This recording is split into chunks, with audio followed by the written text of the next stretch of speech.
If you're ready to say goodbye to being a boss babe or hustling 24/7, welcome to Life in Business. This is the podcast for women just like you who want an easy and effective way to grow your business that's built around genuine work-life balance, not growing a £1 million empire.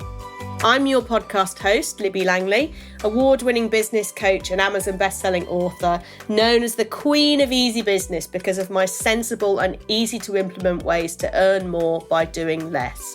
In Life in Business, I share with you how to make small but effective tweaks, how to be confident in your business decisions, and how to make a healthy and guilt-free profit doing exactly what you love the most without working 14 hours a day. Get ready to make your dreams a reality. Here's this week's episode. Hello and welcome to another episode of Life in Business with me, Libby Langley. I wanted to talk to you today about routine. It's an interesting one because we all need some sort of structure and routine in our lives, but actually we could be sending ourselves kind of up the garden path really by following a routine that just doesn't really work for us or our businesses. But because we are from the corporate world or because we've always done it like that, we still have these weird business hangover, corporate hangover kind of routines or family inherited routines that we follow that actually make zero sense and possibly make us miserable. And as you know, I do not want anybody to be miserable at all. I just got to tell you a little aside here that has just popped into my head. And the reason it's popped into my head, because what I'm talking to you about today really is something that I talk about in my book, Life in Business. If you've not read it, then go to Amazon and you can get it on Kindle or in paperback. And this podcast episode today is a really big extension of what I talk about on page 83 in the book. But anyway, just wanted to say about positivity and kind of not toxic positivity, but just genuine, like people being happy. And it's relevant to the book. And my dad has some friends, group of friends that they've all been friends since school. And I mean, they've been friends for, 70 plus years. My dad's in his 80s now and they're all in their 80s and they meet up every few months. And one of the guys, one of my dad's friends, he's always been very high up in academia and is a bit of a wordsmith and all of this. And he said the sweetest thing to my dad, that he said, I bought Libby's book and I read it and I loved the positive messages that came out of it. And isn't that just the most adorable thing? So, somebody who's a really high up, well, retired now, obviously, but high up academic who's spent his life kind of looking at language and words and all of that, and bought my book just because he's known me since I was born and read it. I mean, he's clearly not my target audience because you are my target audience, right? But I just thought that was the sweetest thing. And what was so lovely is the kind of the positivity and how to just be happier in business and in life was what he took out of the book. So doesn't matter who you are, then you can always get something out of it. But I digress. That was an aside, but it's just something that happened recently that was just such a really lovely thing and that I wanted to share because I'm really proud of it. So let's talk about routine and structure. Now, I come from quite a structured background in that family life, right? My parents have certain drinks at certain times of the day.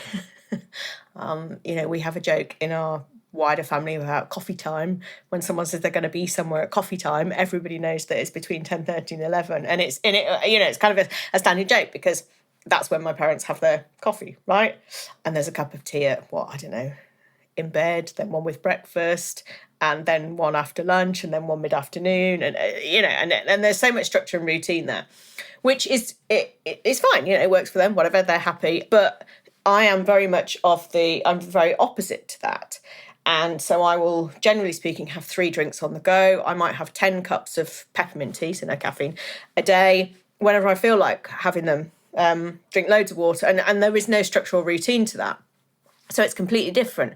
And there's kind of no right or wrong with any of this. It's about what works for you. But it's about recognizing that you're doing something that doesn't work for you, or you are making conscious choices. Okay, that's the difference here, is about conscious choices.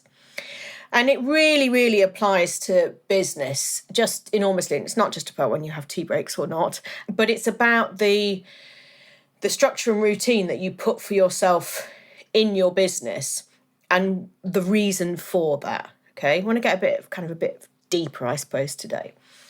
And so when you think about your working day, your working week, is it built on stuff that you did in your pre-business owning days, in your corporate life? And I would imagine that some of the things are, right? Look at working hours, for example. 9 to 5. Everybody understands what the concept of 9 to 5 is. And it is quite hard to think differently when you have your own business. But 9 to 5, or variations of, may not suit you in the slightest. There was a guy I'm still friends with, but a guy that I met, I'd probably been in business a year or two, so I've known him for over a decade. And he's a hugely successful business owner. He won an award that I used to run a social media awards ceremony every year. I did it for 3 years, and he actually won one of the awards because of the way the magic he did with his social media. And then subsequent to that, perhaps not influenced by that, but subsequent to that, he actually went on to Dragon's Den and got investment. And then they helped him build up to sell his business, and he sold his business and kind of, semi-retired before he was 30. Phenomenal, right? This is a few years ago now. Absolutely phenomenal and inspirational and all of this. But the point of me telling you about him is that I remember the first time we sort of talked about his business a bit more. And like I said, it could be 10 years ago, a while ago. And he said to me that he rarely started work before 10 or 11 in the morning. And he stayed up late and I was like, oh my God, you can do that? And he had a team who worked with him, like I say, quite a big business, but he still worked from home. The team he didn't really, that's the way that suited him. And I just thought, wow, what a maverick. And I was quite new and green in business then and just never even thought that there could be anything different to being first in the office, last out the office and all of this. I mean, it's just horrible. I've shared my experience of how I built a business that was basically the job that I left. And so it changed it all. And you can read all about that in my book, or actually in episode 1 of this podcast. I talk about that quite candidly too. But there is, quite early on, I got examples of people who were massively more successful in business than I was and who really inspired me, but who just did things differently. And I've never forgotten that and that lesson at all, actually. And once I did make the decision that having an office and having staff wasn't right for me, and I was not happy doing that. So I think that was 2015. I made all the changes there and went back to working from home. And since then, I've actually I'm much more conscious. I think much more carefully about what suits me in business and what I want my routine and structure to be. For example, evenings. I don't like doing stuff in the evenings.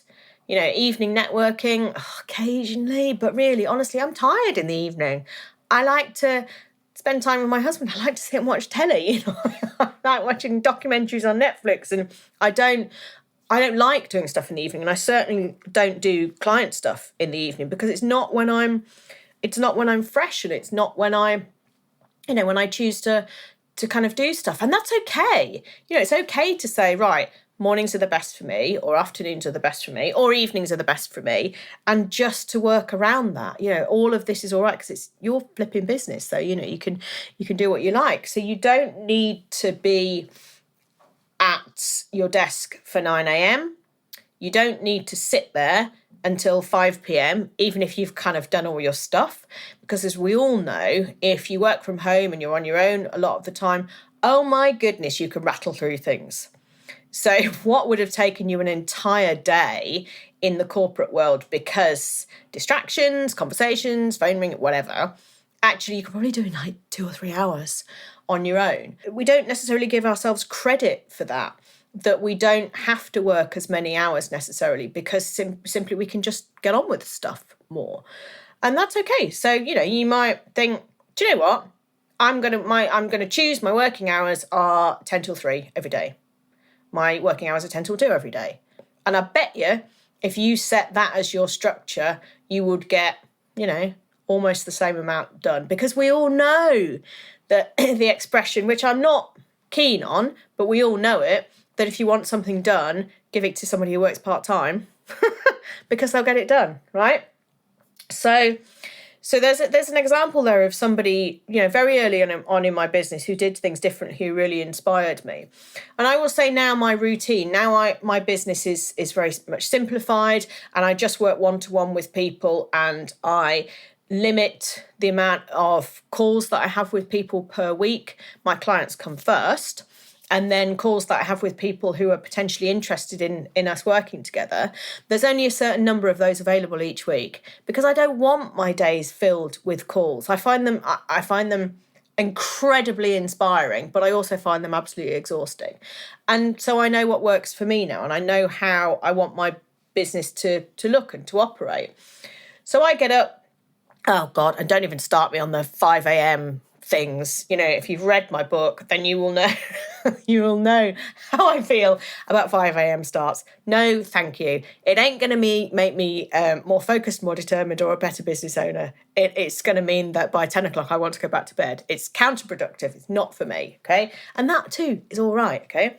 So my routine is I tend to wake up, I guess around when my husband wakes up. So, 7:30 or so.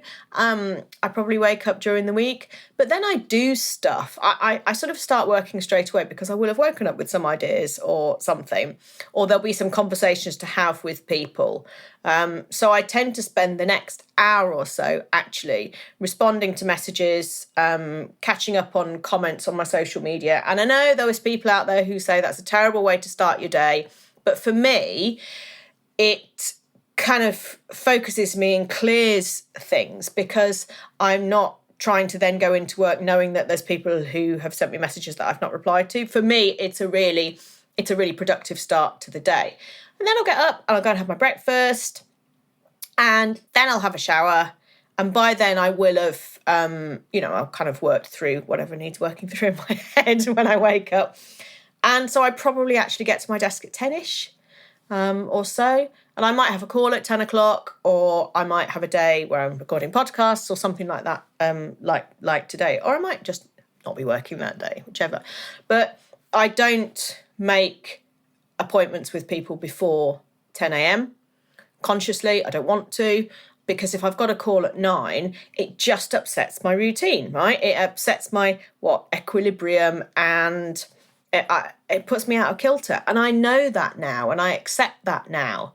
And that's okay. And that might not work for you, but, if it does, amazing. We're 2 peas in a pod there. But it's okay to do that. And what's interesting is that at the moment, my husband is at home more than normal.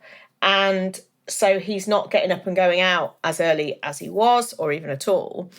And I said to him today, I said, this is my routine. This is what I do.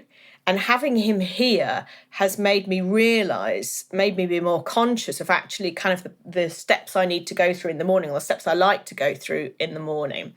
And they're different to his. And at the weekends, it's different. We're together and we love being together, and we have our own sort of weekend structure and routine to a certain extent. Right? It generally revolves around breakfast, food. But yeah, having him here has highlighted how I like to be in the morning and how I need to be in the morning to kind of set me up for my day. And I'm realising more and more that it is quite far away now from my corporate days. I was at the office. I was in the office always by 7:30. I ain't out of bed at 7:30. So, and that's all right. Neither is a measure of success or failure at all. And like I say, since I simplified my business, I have even more embraced actually how I like to work and how I like to be. And it's liberating, absolutely liberating. And the thing for you to remember is that you get to choose. Yeah. You don't need to sit at your desk from 9 a.m. to 5 p.m. You do not need to do that. You don't even need to sit at a flipping desk if you don't want to. You can work from wherever you want. If you work better in a coffee shop, go to a coffee shop. If you work better in bed, stay in bed. It honestly does not matter. This is your business, and how you structure it is absolutely up to you. Nobody needs to know if you don't want them to. It's nobody else's business. This is about you being the most efficient and effective and happy that you can possibly be in your business. That is what matters. And finding systems that work for you, finding structure that works for you is really important. So even just like the way you file stuff, it might not make sense to anybody else, but it's your brain. It's you that's got to find it again. So just choose what works for you. And also habits and routine are quite important. Now, I am heavily reliant on post-it notes or putting things in my calendar if I need to remember them. I'll forget. I will just forget. Or if I've not written it down or put it in the calendar, I'm trying to hold it in my head. So I'm holding too much space for just something that I need to remember. Like when my husband says to me, can you remind me to, and I'm like, no, I'm not holding that in my head. If it's a thing that you need to do, you need to remember it. And this is just about keeping my head free and available for the things that I need to keep it free and available for. And I realise all our brains work differently, but for me, that's okay. You need to remember something, you blooming well remember it, mate. So, but one piece of structure that I do have in terms of creating content, and I have realised that this does work extremely well for me, is I will record my podcast. Hello, here I am recording now. And then immediately afterwards, I will record the snippet, which is up to a minute of me, kind of like a promo video, right? That I put out on Instagram as a reel the day that the podcast goes live. But it could have been recorded 2-3 weeks in advance, depending on where I am in my schedule for recording stuff. But I always do it straight afterwards because I remember what I've talked about. And sometimes my notes might not make sense 2 weeks down the line. But I remember what I've talked about. I'm enthusiastic about the topic, and I can succinctly say, this is why you need to listen to this. Okay. So for me, that's a system that works well for me. And then I send it off to be edited and that. But if I don't record that snippet for social media straight away, I won't be able to do it. I just will have forgotten. It just won't be. Or I'll be like, right, got to listen to the episode to remember what I was talking about. And ain't nobody got time for that, right? So it is, for me, that's a structure and a system that works really well, a routine that works really well. And when we're talking about marketing here, there will be some kind of crazy, ridiculous rules that you have imprinted on yourself without even realising it. I am fairly sure of that. So, for example, you might think that you need to share a reel on Instagram every day at 8 a.m. or you're never going to get any new clients. Not true. Not true. There's anecdotal and data-driven data. Yeah. Okay. Data-driven data-driven reports that posting what time you post on social media doesn't really make that much difference these days. And that didn't used to be the case, that is now. So, don't tie yourself to something that isn't necessarily going to make any difference. And if actually it suits you better, I mean, obviously you can schedule all this stuff, but if it suits you better to post something in the evening, post it in the evening. And you'll see from your own data and your own analytics what makes the difference, okay? But you don't have to post every day. Big news, you don't have to post every day, and you don't have to do things at the same time every day. It's what works for you. Caveat to that, consistency is still the best thing to grow your audience, grow your number of clients, grow your reputation and your authority, consistency. But consistency doesn't have to be every day, right? Consistency can be 3 times a week. Consistency can be the topic that you're talking about. Consistency can be just showing up and being the expert in a certain thing. Okay, it doesn't have to be quite so linear or regimented as you might first think about it. And I know one thing that I did, because I do develop these kind of routines and habits. That's just how my brain is. But like I say, trying to be more conscious as to which ones are good ones and which ones are just utterly ridiculous. Many years ago, I used to send an email to my list every Saturday. And we tried and tested it. This is when I had a team. We tried and tested it. And Saturday was got the biggest open rate. And what we basically said, we used to blog 3 times a week. And the Saturday email was, here are the blogs for the week. Click here to read this one. Click here to read this one. And people used to say, those emails are brilliant. Yeah, get really good. I look forward to receiving them. So then as I've changed over the years, because that was years ago. So over the years, as I've changed the way I do my email marketing, I was still like, well, Saturdays work. It's like, that was years ago. It was a different topic, sort of different business to a certain extent.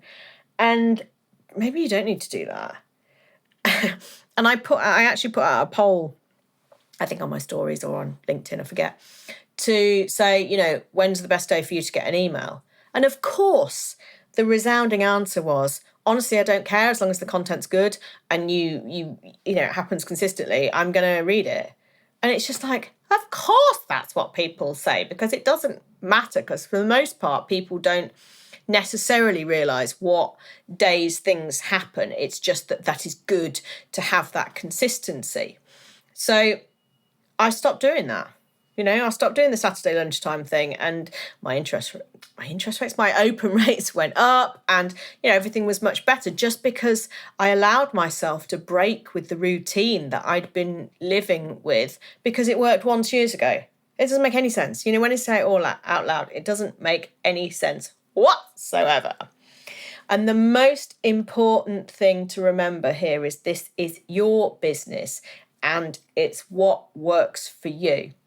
So be honest with yourself about when you actually want to work. And you might still want to work, 7 hours a day. That's up to you. But start when you want to start. Finish when you want to finish. Split it up how actually works for you. Do a split shift, do a bit at lunchtime and then a bit in the evening. It does not matter as long as the work, as long as you do what you need to do. So set your working hours to suit you and be honest about how you want to work. Develop habits and routine that are beneficial to both you and your business. And if, like me, you need to do stuff straight away, or you've forgotten about it, or you end up with a big pile of Post-it notes and notes that you can't work out what they mean, do it straight away. Do your snippet for social media immediately after recording your podcast. Those kind of things can actually save you time, effort, and energy in the long run. But you need to make the conscious decision that is the routine you're going to get into, you're going to implement in your business. And never feel like you should do anything. Go wild, go crazy, make this the business. Oh my goodness, shape the business that you absolutely thought you could only dream of. Yeah? Make it exactly what you want to be, and be proud that you have a business that is exactly what you want it to be. I mean, goodness me, that's worth so much, isn't it? Just having something that you kind of don't need to think about being in or working in or running, because it just fits with your normal, like your circadian rhythms, the kind of sleep patterns that we have, and where your energy sits and all of that. And honestly, your business will be more successful because you're working in tune with yourself and not against yourself, and trying to make yourself fit a mold that's corporate, that's isn't the reason that you started your business in the first place. Okay, so create routines that work for you, and you are more likely to stick to them, and you are more likely to succeed in business. And that's what we want you to do. business success is the ultimate goal, but it's got to be a happy business, and a business that satisfies you and gives you comfort, inspires you, and one that you want to continue working in and don't resent and start to hate. Because if you feel like that, you might as well go get a job, and then you'll get paid, a monthly salary, guaranteed. You'll get paid holidays and you'll get a pension. So if your business ain't making you happy, then, go get a job. But it's been really good to talk to you about this today. And like I say, there's a lot more information about that in my book, Life in Business. You can find it on Amazon. And I hope that you are inspired by this episode to look at what you are actually doing and when, and think, why is this? Does this work for me? Am I doing this just because I think I should do it? And rip up the rule book and do what works for you, and go forth and be happy in your business. See you next time. Thank you for listening to Life in Business. Please make sure that you subscribe or follow so you don't miss any future episodes. And if you enjoyed today's show, please leave a review, as it helps others to find the podcast and spread the word that there's an easier way to do business. If you want to chat with me about today's episode or suggest a topic for the future, I would love to hear from you. You can find me on Instagram @Libby Langley. See you next week.